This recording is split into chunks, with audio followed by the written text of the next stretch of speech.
People may doubt what you say, but they will believe what you do. That is a quote by Lewis Cass.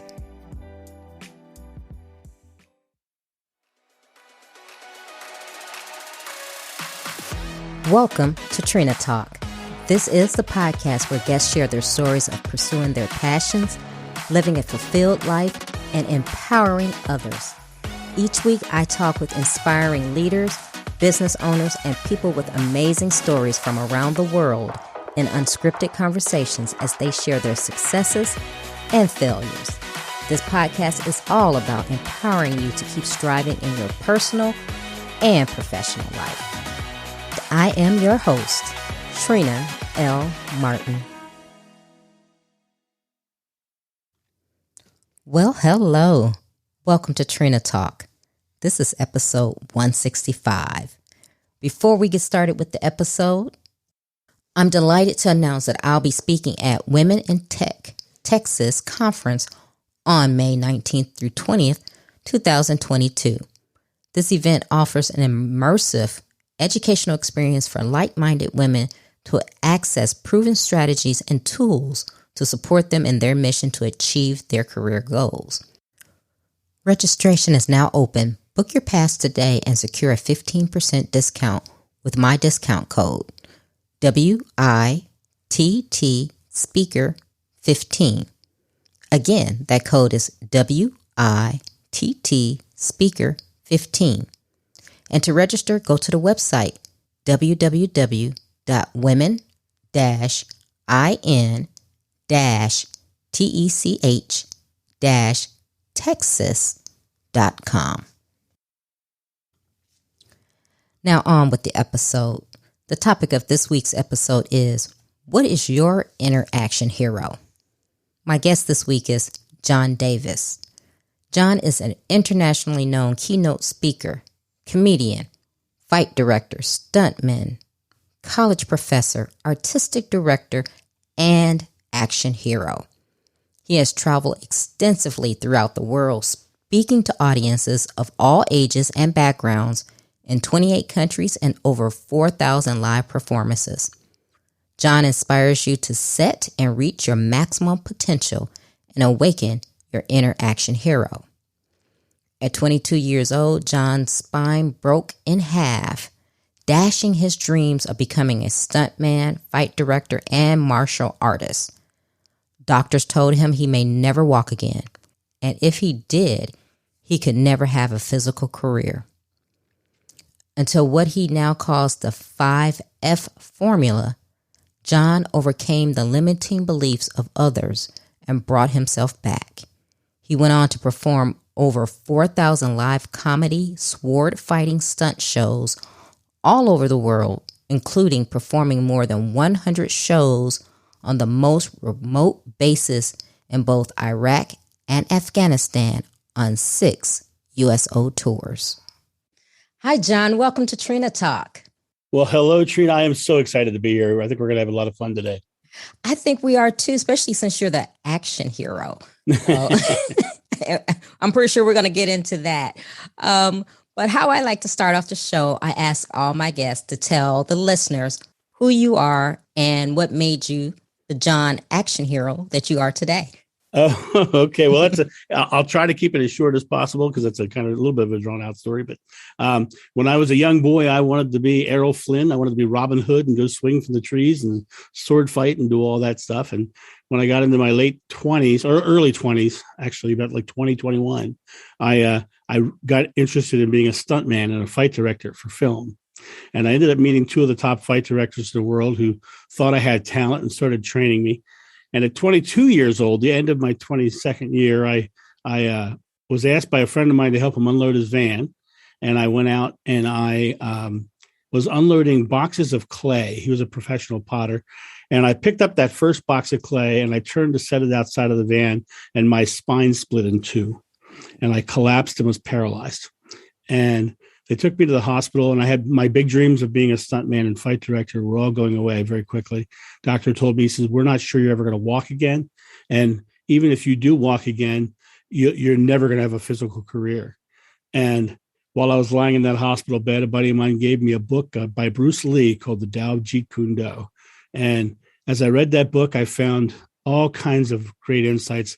One of them was all about leveraging your present moment and not taking anybody else's belief.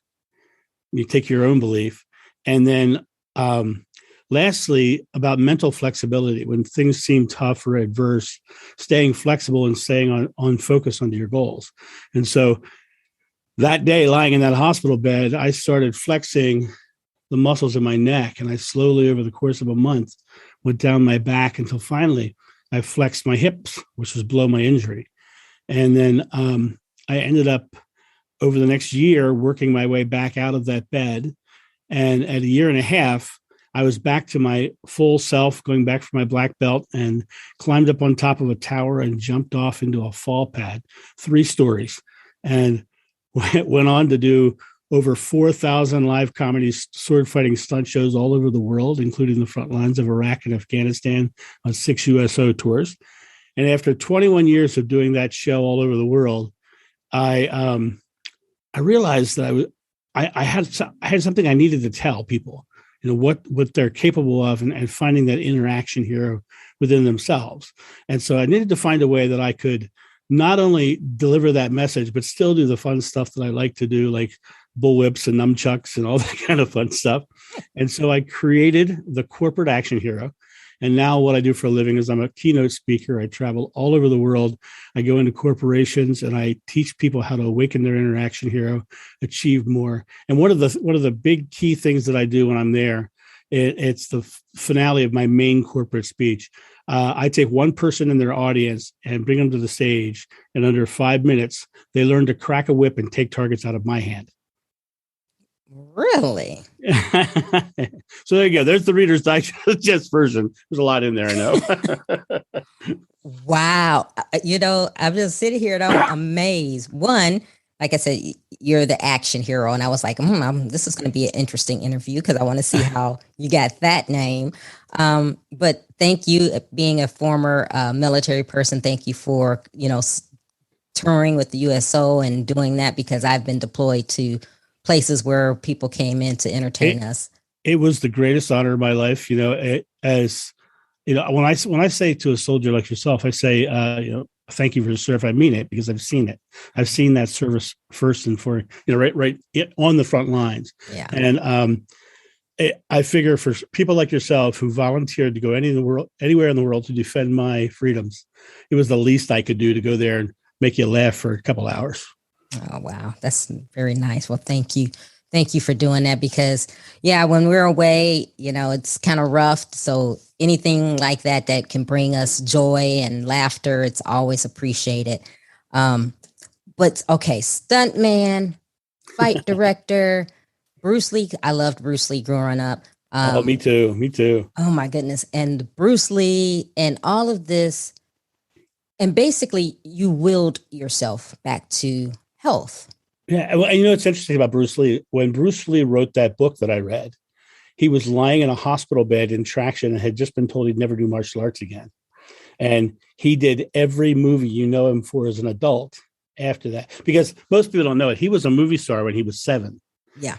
He did Chinese movies. But all the movies we know him for in the States happened after his back injury. Wow. Really? Yeah. Yes. Wow. Even when he did Kato and the Green Hornet, his back injury was before that. Wow. Isn't that crazy? It is. My goodness. Wow. So let's back up. So I'm going to go before the injury and before you became action hero. What did you do in life? At that point, I was a student and I was going to college for architecture. Okay. But I really had a passion for doing stunt work. And what eventually happened was a friend of mine, my best friend, still my best friend today, known the guy since he was 5, drugged me to a Renaissance festival.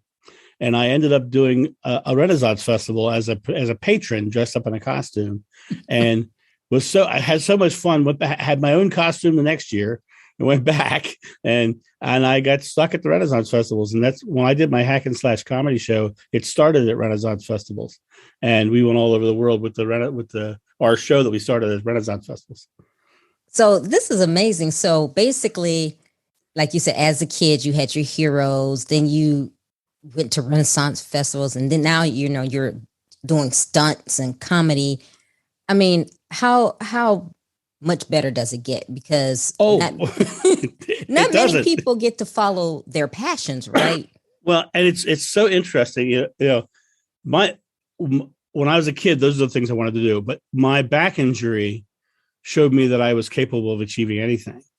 And what's really interesting is that when I realized that I could do anything, and I put myself into the belief that I could do anything, I did everything that I ever wanted to do. I mean, I've been to 30 countries. I climbed Mount Sinai. I swam in the Nile and in the Blue Lagoons of Iceland. I climbed Machu Picchu. I mean, I've done everything I've ever wanted to do, and most of that I got paid to go do, because and it was just literally my saying, I want to do this, and then the opportunities sort of arose and came, and I believe I'm the number 6 child of a very Catholic mother, and she had her master's degree in liturgy. And when I turned 18, she said, "John, you need to," she said, "spirituality is a personal journey, and you need to look into what you believe. And I hope you come back to Catholicism." But so I spent years and years and years studying Buddhism and Krishna and Muslim and Islam and everything. I studied everything I possibly could, and I found so much truth in all of it. And I found the same correlating thoughts. Buddha says, "What you think, you become. You create your world." Krishna said, "You are the culmination of your thought." The Bible says, "As a man thinketh, so is he." And then in all of those, there's also kindness. The Dalai Lama says, "My religion is simple. My religion is kindness." And Muhammad said, "He who knows not kindness has no faith." So if you find that if you truly believe the world is good and positive and that things come to you, and you're kind in the process of it, you end up getting all kinds of amazing experiences in your life. And that's how I've lived my life. And the expression, what you sow, you reap. Mm-hmm. That expression. When I traveled through Egypt, I was treated like a prince everywhere I went. And it was literally because I treated everybody, because I was so excited. I was so happy to meet everybody and experience that culture. And, I made so many new friends when I was there. And about the 20th day in the trip, I ran into another American. Mm-hmm. He says, "Hey, are you American?" I said, "Yeah, I am." He says, "Have you been having problems since you've been here?" I said, "No, everywhere I go, everybody's treating me like a prince." He says, "Everywhere I go, people want to fight me." And 5 minutes later, I wanted to fight the guy. Right? Because what you put out into your world, what you think and what you put out into the world is what you're going to get back. And so I thought, I am going to be a stuntman. And so I became a stuntman. I thought, I'm going to go to Egypt. And next thing you know, I was invited to go to Egypt on a free trip. So it sounds kind of woo-woo and magical, but we're told in all the spiritual texts, we're also told in quantum physics, the same exact thing. Our thoughts are creative. And so stay in your thought process, and you'll get whatever you want in life. It's funny you say that. I really believe that as well. Being a Christian, so a man thinketh, so is he. And I've started to, what do you want to say? Do affirmations and manifest and things like that, because I realized that is true. How you think, what you expect is what you get. Right. And Jesus himself said, when you pray, believe you will receive and you will receive. Right. Mm-hmm. And the tough part of that is how do you pray? Right. And it's funny because prayer to me is just asking God. Mm-hmm. It's just basically asking God. And Jesus said, whatever you ask in God's name is granted. Mm-hmm. Nothing will be impossible for you. Mm-hmm. But God's name is the key part of that, because when Moses climbed the mountain and got to the top, he asked the burning bush, "What's your name?" And the bush said, "I am." Mm-hmm. So I think our prayers to God are so simple that we're missing that we're actually praying sometimes, because I think what we declare and affirm about our life is a prayer. Mm-hmm. And so if we say, I am tired, or I am lacking, or I am poor, or I am hungry, then we're going to get those experiences because that's what God promises, whatever we put our faith in. And then Jesus said, it's your faith that heals you. So it literally is your belief. Because nowhere in the Bible does it actually, Jesus actually say it's your faith in me. He said it's your faith, your belief. God is so big and so great and so wonderful and giving you these opportunities that all you have to do is ask and believe and receive. Yeah, and it's funny, like I was saying. I feel like I'm in church right now. I'm sorry. I'm preaching, baby. But going back to the guy you met in Egypt is funny because you get what you expect, and how you stated he came up to you like, "Hey, are you having problems?" And I could see him in my mind. That's how he went out into the culture in Egypt, right? And that's how people received him, and that's what he got back. Right. It's so interesting. His main issue was he was traveling in a Muslim country, and he had an issue with Muslims. And I traveled in so many Muslim countries and have met so many wonderful and loving people. Right. And what I find really interesting is the people who have given that religion a bad name technically aren't Muslim, because Islam means peace and Muslim means follower of peace. And if you're a terrorist, you're not following peace, right? Right. And so technically they're not Muslims, they're just terrorists. And but the Muslim people that I have met have been beautiful, wonderful people who've treated me with such utter kindness, every time. And on that trip to Egypt, my wife was with me. She was treated tremendously well. Everybody was on the trip was treated tremendously well. Of course, we were treating everybody around us equally and tremendously well. So we got what we expected. And I love hearing that. And on this show, I try to do things that are positive and inspiring, whether it's the business standpoint or whatever. But I love the mindset, how you're going about the mind and saying what you feel, what you believe, what you think, because I think in life, it is always the woe is me. Oh, I'm lacking. I'm this, I'm that, instead of people really changing their mindset. Right. Because the thing that I find interesting right now is I speak to Fortune 500 companies all the time. And what's really interesting to me is I'm talking about the same stuff all the time. They want a positive work culture. But how do you create a positive work culture? You go there and you be a positive part of that culture, and you express it into there, and you show people it's okay, right? It's the same exact stuff. It's sometimes, depending on which corporation I'm talking to, I've got to reframe it. Right. Use words like positive work culture, right, and goal setting and stuff like that, instead of prayer and right. and that. But the thing is, it's all the same stuff. And what's fascinating to me is, over the past 10 years of speaking, I have seen in the corporate world more and more people coming out and talking openly about their spirituality in the corporate environment, which I'm fascinated by. And I've seen in the past 5 years, corporations have done a major shift towards what's called a values approach to business, where they're all trying to create family values and create a family environment at work. Well, it's the same. Once again, they're creating this positive family nurturing experience at work, which creates that positive work environment and does all those things. So it's just a matter of now people saying, which Think and Grow Rich, the book by Napoleon Hill, right? Yeah. I just did a conference for a company about a month ago, and every person at the conference got Think and Grow Rich as a gift. Okay. And to me, that's like a stepping stone from spirituality to business. Right. So, which I think is fascinating. And it is. And through your journey from going to college to having this traumatic injury to recovering, what were the steps for you to do that? Because I know you said your friend gave you the Bruce Lee book, which kind of helped you get your mindset in. But while you were recovering, was there a point where you were like, okay, am I really going to walk? What am I going to do? Because I mean, to be honest, we all go through that, right? Oh, absolutely. Well, I'm glad you asked me that question because I developed a 5-step system called the 5 F's of achievement. And the 5 F's, and I'm going to give your audience my 5F workbook as a free gift. And I mean free. I'm not even going to get their email address or anything. They can just go there and download it.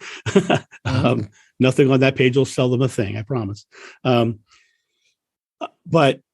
the 5 F's are interesting because what they do is they hack the fight or flight response. And the biggest issue that we all have when we have traumatic experience or come to moments of adversity in my life, when the doctor told me my back, that I may never walk again, the first thing that came up was my fear. I was afraid of it. I was terrified and went to some very dark places. They say when you're in your fear is when you're in your darkest place. And in Sufism, they talk about life being God in heaven on one side of a veil, and we're on the other side of the veil. And our life is the struggle against the veil, and the veil is fear. Right. So how do you overcome fear? So I had to find ways to overcome my fear. And so the first of my 5 F's is fearlessness. And so what I did was I started deciphering what the word fear meant. Because when I ask audiences all over the world, give me a definition of fear, the rooms always go silent. And then somebody in the back of the room will say the same thing. They'll say false evidence appearing real, because I hear that one from a lot of different people all over the world. False, but it's not actually the definition of fear, because fear, when you break it down, is an emotional reaction to some future event that may or may not happen with you focused on a negative outcome. It's actually negatively focused uncertainty is all fear really is. Yeah. Because if you were focused positively, you wouldn't be afraid. That's true. Right. Yeah. So I had to realize that it was fear. Then I had to look at what is the physical reaction that we have to fear when we have that experience. The first thing that happens when somebody gets into fear is they don't feel like they can breathe. Yeah. Their chest gets all tight and everything. And most people think it's because they just can't breathe. Well, it's not the reason why they can't breathe. The reason they can't breathe is because their body is full of air, and they're holding on to their air so that they can run further and faster. And I can prove it, because have you ever watched National Geographic shows on TV? Yes. Okay. Every one of those episodes has a poor doomed gazelle, right? Yes. right. Yes. And that gazelle's out there eating grass in the fields, like, and then the lion comes. And the lion comes, right? What's the first thing gazelle does? He goes this, gasp for air. Yeah. Right.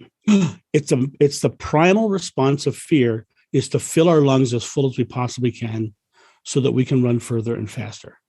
Every parent that's listening to this podcast remembers the moment when their child, who was 2 years old, almost fell and hurt themselves on the edge of the table, and they've all went and gasped for air. It's a primal reaction, right? Yeah. Actors on Broadway are trained that if they walk on stage and forget all their lines, they're literally trained to exhale, relax all their muscles, and all their lines come back to their head. Because it shuts off the fear response and turns the cognitive thinking brain back on. And so when I got into my moments of adversity, I just and exhaled, and I just started to breathe. And what's the what do they call it in the Bible? They call it the breath of God, right? You exhale, breathe. So that's the first one, fearless. The other thing I said was fear is negatively focused uncertainty. So the second of my F's is focus. What are you focused on, right? When I was on the front lines of Iraq and I was talking to soldiers, I said, you're going on a mission this afternoon and you might get shot at or have an RPG shot at you or something crazy like that. How can you do it? How can you go out and do these missions? The first thing they say is, well, we stay focused on our objective and the successful accomplishment of the objective, right? So they get very seriously focused, and before they even do that, they all get together and go, okay, we're going to go do this. They all exhale, right? So now they've exhaled, and now they're going to focus on their goals. So they get fearlessly focused. The other thing that they do is they believe they're going to do it. They have faith in it. So fearlessly focused with faith, right? They have to have that faith. Now, Jesus said in the Bible, whatever you ask in God's name in faith, you will receive. You have to have the faith, have the belief in it. So fearlessly focused with faith. And then the next one's the hardest one of all of the 5. And that's follow through. Follow through. Actually getting off your butt and doing something. Oh, yeah. Right? And sometimes faith doesn't come until you've had successful outcome from the follow through. So it really depends on, they're kind of interchangeable, those middle two there. But because, trust is developed by results over time. Mm-hmm. And sometimes you have to do something and see a result so that you can then start to trust it. And then trust becomes faith. So you have to look at actually getting off the couch and doing something. The problem that I see with most people who are trying to achieve anything in their life is they sit in this moment here, which is the I am moment, not the I will be or I was. The only moment you have your thought, word, and deed in. And they focus on how bad that person was to them in the past and how all those things in the past has affected their life negatively. And they stay living in this past experience. Or they sit in this moment and they look at the goal that they've set way up there and they think it's so big and daunting. And they in this moment, they feel crushed by this future thing that may or may not happen, right? And rather than staying very present. And if you stay present and stack present moment, successful moments, right? Just start stacking small successful moments. Mm-hmm. What happens is a big thing. Behind you, this past the subconscious mind has 2 jobs. The first job is to store your present moment memories so they give you a subconscious underlying belief. Mm-hmm. The second job is to show you what you're focused on. So for instance, when I first started liking Jeeps, I started seeing Jeeps everywhere when I drove down the road. Yeah. Right. You start seeing them. Right. Mm-hmm. The reason that is because your subconscious mind, when you focus your conscious mind on something, your subconscious mind starts to help you achieve it. And then if you can keep this consciously focused here successfully and start doing the things and making this moment successful, then you're stacking subconscious mind back here that is more successful. And those negative things that were affecting you before are no longer affecting you because you've changed the underlying subconscious belief. So now you've got this cycle of positivity behind you. But that's the problem that people have who are negative is they're constantly focusing on negative. So they see things that are negative, which creates a negative moment, which stacks a negative moment in their past, and they're running a treadmill of negativity. And the only way you can break that cycle is to start something new, be born again right here. Just start something new. Wow. And clear out the past, right? And that's the way it works. So before I get on to the last F, do you want to jump in on anything on that? Well, my question is, and I'm saying it's easier said than done, right? So that's what most people are going to say. Oh, don't think about your past. Okay, so I'll take myself, for instance. I'm a type A goal setter, right? So yeah. I have that goal right there. And I'm like, yep, that's what I'm aiming for. And I have to admit, I am one who I don't celebrate the small wins because I'm so focused on trying to get to the big win. Yeah. And that's what I've been telling myself recently. I'm like, I have to celebrate the small wins because I forgot what it was. Oh, my birthday was in June, so I took a vacation, a staycation. Gemini? Are you a Gemini? I am. I'm a Gemini, so it's good. Yes. Right. So I did a staycation for a couple of days the weekend, and my goal was I'm not doing work. I'm not answering phones, anything. And I did that. And I told someone that, and they were like, oh, well, did you celebrate? And I was like, you mean celebrate? They were like, that's a win. You should celebrate and be proud of yourself for doing that. And that made me think, and I was like, I do need to start doing things like that. Yeah. So how does someone like me, Well, I'm gonna help you out in a big way. I'm gonna help you in a big way because I heard what you just said, and you were saying red flags to me. Yep. You absolutely were. When I was in that bed, there were certain words I had to take out of my vocabulary. Okay. And the words were wanting, needing, hoping, and trying. Okay. And the reason I had to take those words out is because they are not present moment active. Right? If I am God's name wanting, God's going to lovingly give me something to want. Right? But wanting doesn't feel good. And what you were saying, I'm trying to get to that big goal. Right? That's not the way the world works. Right. See, here's the way the world works. You set these giant goals out there, right? But you're never going to get to the future. You can't go to the store next Thursday right now, right? The only way you're going to achieve that goal is to do the present moment thing that's in alignment with that goal. And that thing is coming to you in your present moment, because when you experience it, it's going to be in the here and now. Mm-hmm. And so the more you can bring yourself into positive present moment successes, those small ones that you need to celebrate yourself for, right? Today, to get to that giant goal I want up there, I am doing this. And then check it off the list and feel good about checking. Yeah, I did that. All right, I did that. Feel positive. The more positive reinforcement and the more positive successes you create in the present moment, the faster that giant goal comes to you. Mm-hmm. The faster it comes to you. And it's so fascinating. When I look at people who I work with, coaches and stuff like that, there are times that they're big achievers. Let's put it that way. They're really big achievers in life. When I give them this one reverse look where I say, you're not getting to it, it's coming to you, mm-hmm. depending on what you do here, all of their achievements happen twice as fast. Because they realize the time wasted focusing on trying to get there, right, instead of staying here and doing something, is it just cuts the learning curve and it cuts the process down. So it makes everything come quicker. So for me, I had to get rid of wanting, needing, hoping, trying, anything that wasn't present moment active. So my moments became filled of, instead of with wanting and needing, it was creating, enjoying. I am a stunt man. I am a fight director. I am doing these things. And the present moment, the I am moment. He said God's name was I am. So the present is a present. It's God's moment. He gave you the present, right? So it's a gift, right? So you have to make sure you're living it the best you can. Okay.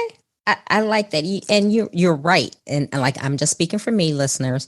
That is something I do. Those words I do need to expel from my vocabulary, because exactly what you said. Okay. So go ahead, go to your fifth one. My fifth one is the one that kind of Bruce Lee taught me a long time ago, is flexibility. You see, whenever you're going for any kind of goal or trying to achieve anything in your life, there's always going to be something that's going to come up that's going to seem contrary to what you're trying to achieve. Happens every time. Mm-hmm. But the interesting thing is, if you are truly focused on a positive outcome and this thing comes up, remember earlier I said your subconscious mind shows you what you're focused on? Mm-hmm. So if you're focused on a positive goal and this thing comes up, your subconscious mind is not showing you that to stop you. It's not your enemy. It's showing you that because it's what needs to be addressed to get to your goal. So when something comes up, you go, oh, I need to either incorporate this, remove this, or just disregard this, depending on what this thing is that comes up in the way. But you have to keep the focus on the outcome that you're going for, but stay very present and active in eradicating whatever blockages pop up. And so you have to stay mentally flexible. So the 5 F's are fearlessly, focus with faith, follow through with flexibility. And the interesting thing is when you implement these things into your life, you realize that they're not linear like that. Mm-hmm. As you're going through your process, you're going to find that each one comes up different times in different ways, and fear is always the prevalent one. Yeah. Every time you move into the next thing, a fear is going to pop up. First thing I say is exhale. Give yourself the gift of breath. Right, and just breathe. In Christianity, they talk about the breath of God, right? In Buddhism, all the chanting and all the oming and all the breathing techniques, and in Hinduism, all the yoga is breathing techniques, right? And it's all about the breath and the air coming in and out. And when I started meditating, I've been meditating now for over 30 years. I meditate twice a day. And what I find really interesting is when I first started meditating, I used to focus on just breathing and count the breaths down and do all this whole process. And now, 30 years later, I go in there and I go, and I drop into state. I don't have to do any process anymore because it's just the simple breath itself that takes me there. And it literally comes down to that breath being basically a cleansing of anything that's stopping your mind from going forward, because your mind is the key. What you believe is what you're achieving. And if you want to take it out of spirituality and drop it into full-blown science, Edgar Mitchell, the Apollo astronaut, when he was coming back from space, had a transcendental experience on his way back into orbit, into the atmosphere. And He started a new science called noetic science, which takes quantum physics and whatever else and metaphysics, and he's trying to prove it scientifically. Well, noetic science has recently, in the past 10 years, has proven that when we think, it actually creates thought waves that can be measured. So we can actually measure our thought now. He also discovered that when you focus your thought at a very specific point, the thought waves do not pass that point. And then on top of that, there's something happening at that point, which they cannot measure yet. They can tell that there's something happening, but they haven't been able to scientifically measure what it is yet. So the thoughts are leaving, going out through these atoms, this energy that Einstein told us about, and go to a point and start creating. So our thoughts are creative. So science is proving it, metaphysics is proving it, spirituality is proving it. Our thoughts are very creative, but our thoughts are only creative in the present moment. You can't think in the future or the past. You can only think in the here and now. So it's the here and now that creates everything else in your life. I love that. It's just, we're not taught this, we're not. We're not at all. And to give you an example, when I moved to Ohio, I moved here because my wife and I split. She moved to Ohio with my son, and I'm never going to be away from my son. So I moved within a mile of her house. She wasn't really happy, but I didn't care. And we're all fine. We always support each other. It's all good. Mm-hmm. But I got to Ohio, and I was corporate speaking, and I said, well, I should see if I can get any other just local work. I said, well, maybe I'll teach at a college. Now, my degree was in architecture, and all of my work in life has been stunt work and fight choreography and stage combat and everything else. So I just decided, okay, thank you, God. I'm going to teach at a college. About 2 weeks later, I got a phone call to go do fight choreography for a play at a local theater in Cleveland. I go over there and I do the fights for a play called My Favorite Year. And the guy who was starring in the play was a brilliant actor. And at the end of the play, he says, I've never seen a fight director like you. You're amazing. He says, have you ever thought about teaching a master class? It's just a single class somewhere. I said, I would love to do that. He said, well, I'm the dean of theater at Oberlin College. Why don't you come teach a master class at Oberlin? I said, sure. So I came out and I taught one master class, which he sat in the back of the room and watched. At the end of the class, he said, I wanted to see how you taught, and I really like it. Do you want a semester? And I taught at Oberlin for the next 8 years. Wow. Right. So think about that. I wasn't technically qualified to teach there as a theater degree person. My degree was in architecture, but I taught at Oberlin. I taught stage combat at Oberlin for 8 years as a professor. So to me, it's fascinating, but I didn't ask how to do it. Right. I didn't ask for anything, but just declared that I was going to. Mm-hmm. And then the opportunity was put in my path. And that's how my life has been lived ever since. Nice. I love it. Love it. Love it. Love it.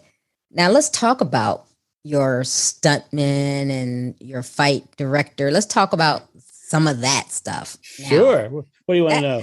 That sounds cool. I'll tell you what, it's and when earlier on I said I wanted to be Errol Flynn and Robin Hood and all that stuff. Years later, I actually got to take a couple of classes from a man named Patrick Crane. We called him Patty, and Patty was Errol Flynn's stunt double.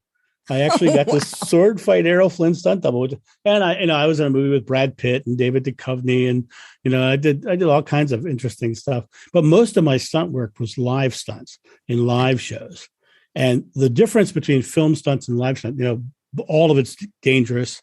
You plan for the best, but you plan for the worst, but hope for the best, right? Yeah. And in live stunts, you train to do the stunt, 3 to 4 times a day for 5 or 6 months. And film work, you train for your stunt for a week or two, then you do the stunt, and then you start training for a different stunt, because they got it on film now. So it's a very different animal. So I For me, I was doing live stunt shows with zip lines in over audiences and jumping off towers and fire, and Wow. it was so cool. I mean, it was one of Wow. the coolest things I ever did in my life. And if I wasn't a 57-year-old man with a bad knees and a bad ankles right now, I might still be doing it, but I'm done. That's a younger man's game. So, as a fight director, are you the person who trains like the stars to do their fight scenes in the movies? Yeah, I in the film work, what a lot of the stuff that I would do is I would be what's known as a technical expert.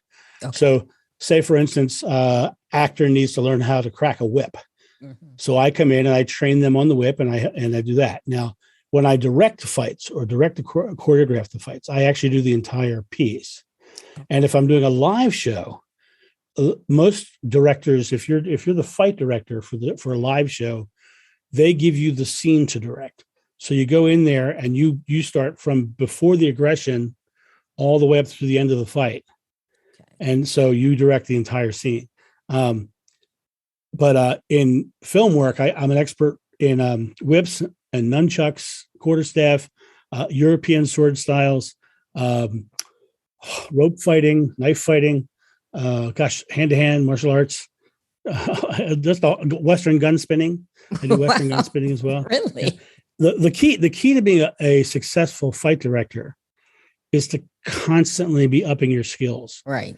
Because you want to show up on set and go, okay, you don't need to hire somebody else because I have all these skills. Right. And so, and you'd be surprised how often, like even in modern films, Western gun spinning is used. Like even Sylvester Stallone recently did the Expendables movies, and he carried a Western pistol in a holster on his back, and he was doing quick draw and fast draw and all that.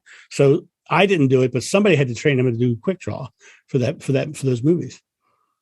That's the kind of stuff I did. Yeah. It's just fascinating because I always wondered that. And okay, so I'm going back to the nunchucks and Bruce Lee. Okay, so nunchucks are dangerous.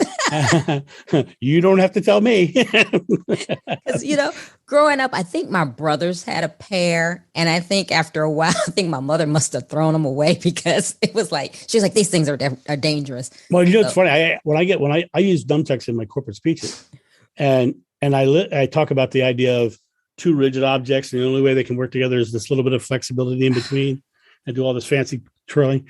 But the first one, I pull them out. I turn to the audience and say, who in this room has hit themselves with a pair of these? I was going to ask you, how many times have you hit yourself? And every audience has, probably a third of the audience raises their hand. It's amazing. It's funny. I was talking to somebody the other day, another fight director I know. He actually did fights for Star Wars, the prequels. Mm-hmm. And I was telling him, I was like, yeah, look at this. I said, this is a nunchuck scar. This is a broadsword scar. This is a rapier scar. This is where I broke my nose with a bullwhip. How's that for weird? And he turned to me and said, you should stop parrying with your face. Yeah, that's probably not a good thing. Probably not a good thing. Yeah. I said, you should have told me that 20 years ago, Man. I mean, this is like really fascinating to me because I'm one of those people that I'll read the credits of a movie. I don't know why, but it's always interesting. I'm always wondering, like, okay, so how did actor, whoever, get in shape for this role? Because of course someone had to get them in shape to train to do the fight scenes. Especially all these superhero movies that are out now, all these guys training. What I find really interesting is when you delve into the physical training aspects of it, you start looking at the people who train the actors. A lot of them are using old school bodybuilding techniques. But remember the original Rocky movie? Mm-hmm. He fought Carl Weathers, right? Who was probably one of the best built men that's ever been put on film. I mean, he is just physically fit. Well, he was trained by one of the guys who trained Arnold Schwarzenegger. Okay, and then when Sylvester Stallone was doing his Rocky and his Rambo movies, he was trained by Arnold Schwarzenegger's best friend. Right. So you dive into some of their who trained who. And it's really fascinating how the bodybuilding world works into it.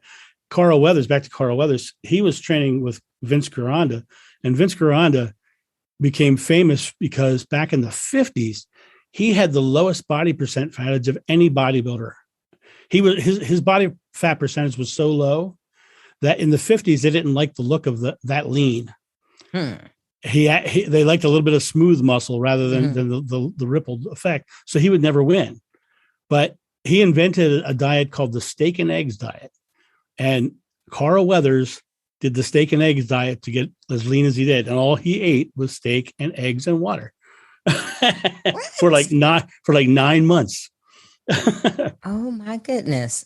Yeah. Oh man. So yeah, you must have some like really good stories. There's some good ones. There's some good ones out there. One of my favorites that I've heard multiple times. I don't know if it's true because I was not there, but there's a story about this actor, little known actor, some guy named Harrison Ford. Yeah, I'd never heard of him. Yeah. And he was doing some B movie called Raiders of the Lost Ark, and one day he was in his trailer and there's a knock at the door and a guy walked in and said, "Harrison, tomorrow morning I'm going to train you on how to crack a whip."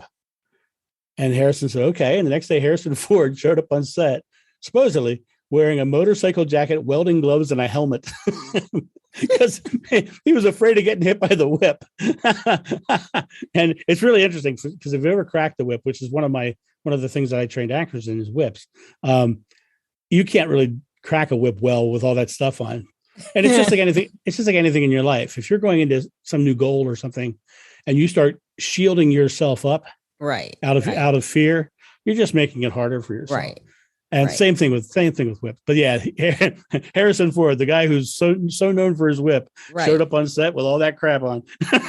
Well, you know what? I have to say I don't blame him because I'm thinking, throwing that, I can just see that coming back at my face. Yeah. Well, I'm glad you said that because what's really interesting, and it's something I use in my speeches as well. When you crack a whip, you pull the whip up and you crack the whip and you leave the hand out in front of you.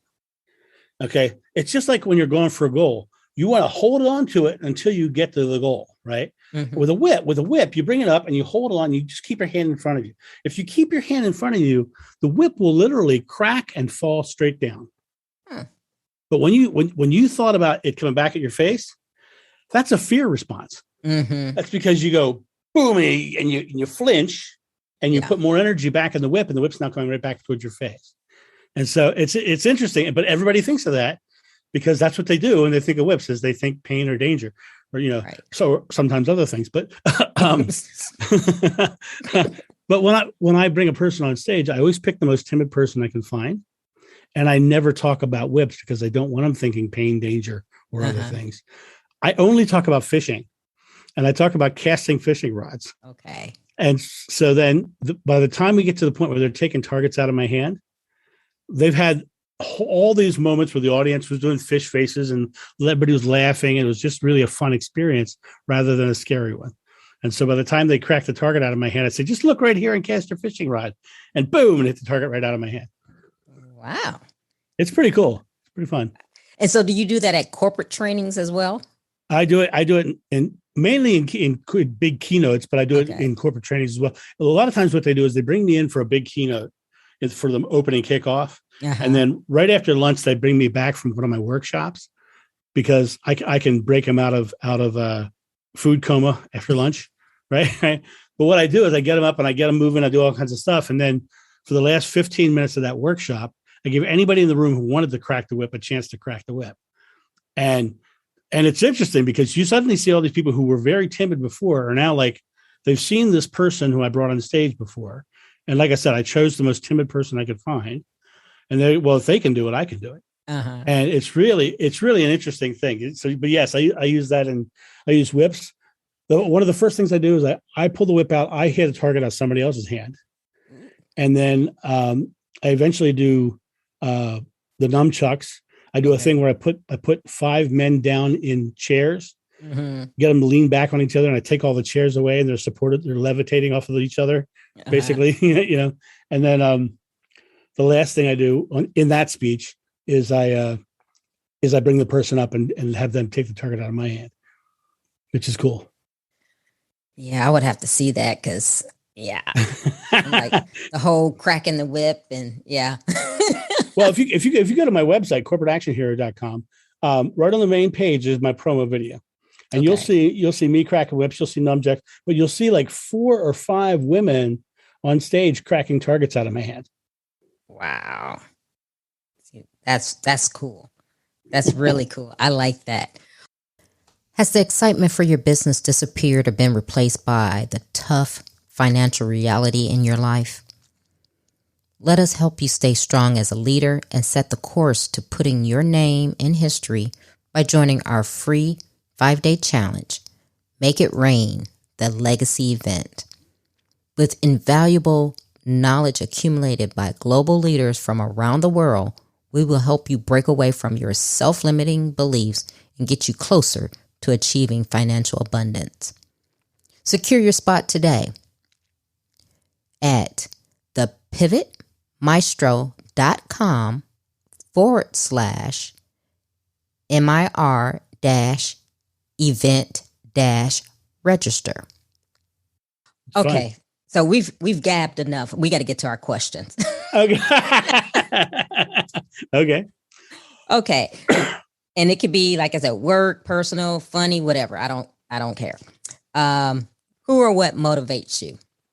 I have a 17-year-old son. He is my complete motivation. I do everything because of him. What demotivates you? What demotivates me? Negativity. I get around negative people and I get really unmotivated. In fact, I leave them behind and I go off and I create my own. When was a time that something was said or done to hurt you, but it worked for your good?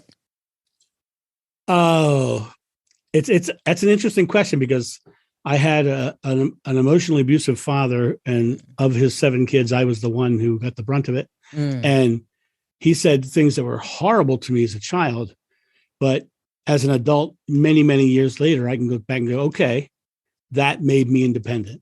So many years later, I'm looking back and saying that was for my good, no matter what happened, because it empowered me in the end. Nice. What is your fear? What is my fear? What is my fear? I guess if I was to say right now, my biggest fear is that what I want to teach people about their inner power, that I can't get a broad enough reach. I want to reach as many. I want to leave this world leaving a positive wake behind me, like I was a boat going down a river. But I want to leave a positive wake behind me. I don't care if they ever remember the captain of the boat. The only thing I care about is the positive wake, and I want to make sure that I affect a lot of people while I'm here. That's nice. Is there a time when you wish you had done something that you didn't? Oh, there's many, many times in my life. As I said earlier, my father was that abusive guy, and that manifested in when I was 13 years old, I was 265 pounds. I was a very heavy kid. And there were times in my life that I could have grabbed a hold of my own personal power and done so many different things with my life back then that would have altered everything I've done now. And I would have done much more. But who knows? Maybe I wouldn't have, because the back injury changed everything for me. So It's a tough question for me. Yeah. Is there a time that you wish you had not done something? I think that all of us have regret in some form. And it's interesting you asked that question, because I put out daily videos, and I have videos, and I've been doing daily videos since 2013. And my 3 top videos that show up have the word conscience in the title. And they're all about clearing the conscience. And I think there's a predominance of people who have a guilty conscience. And I think we all have to realize that having a guilty conscience, those regrets that we're talking about, the first thing you have to do is you have to, if you feel you need to make amends to someone, go make amends to someone, but then you have to forgive yourself for the things that you've done wrong. And for me, there's lots of times in my life that I've regretted it. But now, knowing that I only create in this moment, I can't stay focused on those past moments of regret. Instead, I positively change my experience now. What is your definition of success? Freedom. Freedom. When you think about it, people want success so that they don't have doubt or debt, or they want to be able to do the things they want to do in their life. They don't want to have to worry about anything, and that's simply freedom. For some people, success will be having a beautiful little house out in the woods and have just enough money to feed themselves. And for somebody else, it might mean that they have a mansion on the cliffs of California. But no matter what your material goals are, everything comes down to freedom, because those people who reach those giant goals sometimes can't stop. You look at like Johnny Depp right now, he's got 34 houses. How many days does he stay in each one? It's like, is that really freedom? Is that really, it's just conquest at that point. Yeah. What are you awesome at? What am I awesome at? I am awesome at always smiling. And I find it interesting. I usually walk through life with a smile on my face, and I'm always fascinated by the people who would do a double take and smile back, because they're not used to seeing people smile. Right. And so by walking through life with a smile, you will see people literally get shocked by it and then give you a smile back. And I think if more of us just smile at each other, we could change the world. Yeah. And you think you already answered this, but what legacy do you want to leave? Pretty much, like I said, I want to make sure that behind me, I leave empowered people. Yeah. And like I said, I don't care if they ever remember my name, as long as in the end, I can look back and go, look at that. I'll tell you what, let me tell you one of my proudest moments. There was a lady I was coaching who had agoraphobia, and agoraphobia, she could never leave her house. She was so terrified of going outside. And I worked with her for 2 years. And at the end of those 2 years, she took a solo trip to Africa, climbed mountains, and hung out with gorillas. And it was fascinating. And one of the turning point days for her, and she told me this later on, as I was driving her to lunch, because I always made sure that I got her out of her house. I took her out to let her start having the experience of it being okay, having a positive experience outside. And I'm driving her to lunch, and I suddenly hear her little voice from the other side of the car say, "Why do cars merge with you so easily?" And my response was, "Because I love to drive." And because I love to drive, my loving experience of driving, everything is going to give me a loving experience of driving. I'm not going to be afraid of the person merging, because I'm not delving into fear, right? That changed her life, because she realized that if she just started loving her experiences, the experiences would give her a loving response. What you sow, you reap. That was deep. I like that. Well, I go there sometimes. So that kind of takes care of the next question. I was going to say give them a motivational takeaway, but that was it right there.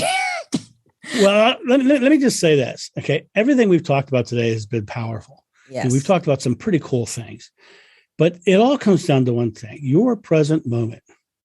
What you do with your present moment determines tomorrow's outcome. And if you can just realize that you don't have to worry about the daunting thing that's coming or the terrible thing that happened in the past, just stay right here and make this moment as great as you possibly can. And just stack that little moment that you just did behind you, and just start another one, stack another one behind you. If you just stay here and live positive and joyful, you're going to create a positive and joyful life, and you're going to create positive and joyful outcomes that are going to come into your experience. That's what everything we've talked about today says. That stay present moment positive, and you'll live positive. Right. Nice. So, John, tell the listeners how they can connect with you, if they want to work with you, they need some stunt doubles. I don't know. Easiest way to get a hold of me is corporateactionhero.com. If you want daily motivation, I have a YouTube channel, The Corporate Action Hero, that puts out one daily video. Just usually 5 minutes of motivation daily based upon some quote that I've read. I have my own podcast called The Inner Action Hero. And if you're into spirituality at all, I have another podcast called Spirit Cafe Podcast. And they're both on all of the platforms that are out there. But for your audience, I want to make sure they get this gift and realize I'm going to give you this link, and I'm sure it'll end up in the show notes or whatever. But you have to use the link to get to the gift, because you're not going to find it on my website, even though it starts with my website address, www.corporateactionhero.com/gift, GIFT. That's how hard that is to find. But if you go there, you're going to find the 5F workbook. You're going to find, I believe, 5 or 6 videos that support the 5Fs as well. And like I said, there's nothing on that website that will sell you a thing. If you want to see the promo video, it's on my homepage. And if you really want to get tricky and see some more of the whip stuff and all that we were talking about, instead of putting gift on it, put the word planners on it. And you'll get to another secret page. Oh, see, now I'm going to sign up for my 5Fs, and I'm going to look at the videos, my planner. I'm going to do that. What was the name of your first podcast? The first podcast is the Interaction Hero podcast. And that is all about people who've overcome adversity, how they've done it. And there's also some guests that I bring on that are there to give my listeners tools to overcome their own adversities. So like I brought on a guy who helps people who want to write a book and get it published, because that's what they want to do. So here's the tool to do it. Mm-hmm. So do a lot of different, very diverse things on that podcast. Nice. Great. Well, John, thank you for being on Trina Talk. It's been great. This has been a great conversation, and we didn't even go as deep as we could have gone, because we didn't even get to talk about your podcast, but we talked about some good stuff. So we may have to have you back. I'll come back anytime you want, Trina. This has been great. And if the things that we talked about today, I think have real impact. And I think that we'll, if anybody got anything out of the day, that's all that matters. That's if they got even one little tidbit, that's all that matters. Yeah. Well, thank you so much. Thank you. If you like Trina Talk podcast, please don't forget to go out to iTunes and rate it 5 stars and leave a review. Also, who else in your life do you know that needs some motivation and inspiration in their lives? Don't forget to share Trina Talk with them. I hope you have a great week. And remember, if you change your mindset, you can change your life. Keep striving, because success is a journey, not a destination.